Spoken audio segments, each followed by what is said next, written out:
Alright, let's make another classic recipe. This time it's the French dish coq au vin, and we're going to take a little bit of inspiration from Julia Child. So to get started, we're going to take a handful of parsley and we're looking for a fine chop. Then we're going to take a pound of bella mushrooms, cut off the stems and then cut into quarters. And remember to wash these things before you start cooking. We definitely don't want any dirt in the food. Then we're going to take 2 garlic cloves and we're looking for a fine mince on this as well. And now we're going to need a half pound of these pearl onions, and I'm not going to lie to you, these are not fun to prep.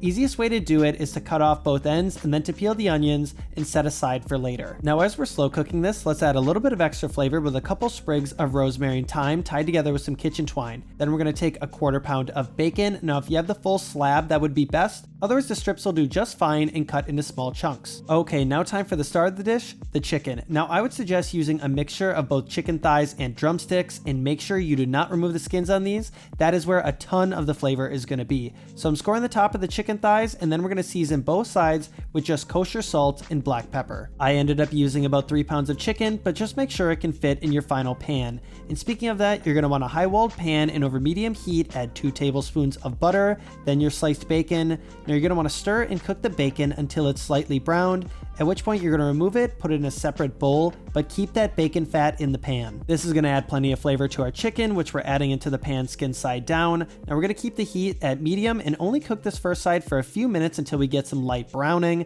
Then we're going to flip and cook for a few more minutes and remove.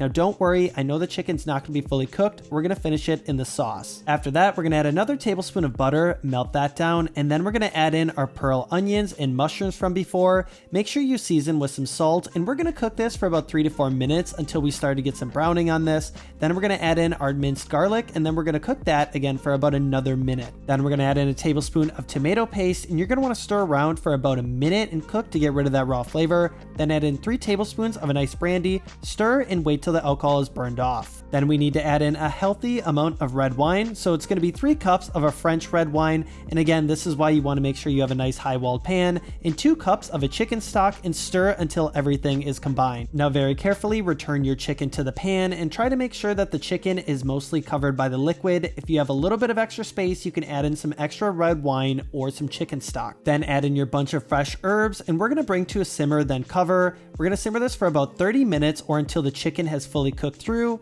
at which point we're going to remove the chicken and then simmer down the sauce. To do this, we're going to turn the heat to high, and Julia Child says we're going to simmer until we have 2.5 cups of sauce remaining, at which point we're going to turn off the heat, add 2 tablespoons of butter, stir until that's well melted and combined. Then we're going to add in 3 tablespoons of flour and whisk that in until no clumps remain. Once smooth, it's time for final seasoning, so I'm adding in just a little bit of pepper and salt and whisking to combine. Then again, carefully, we're going to add in our chicken back to the pan. We're going to bring this to a light simmer for about 5 minutes to heat that chicken through, making sure that we're adding in that sauce on top of the chicken.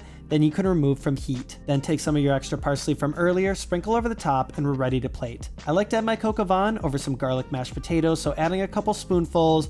Gotta have a chicken thigh and a drumstick. We've got extra sauce, putting that on top, and then a little bit of parsley, and you're done. If you guys like the video, please like and subscribe, and I'll catch you in the next one.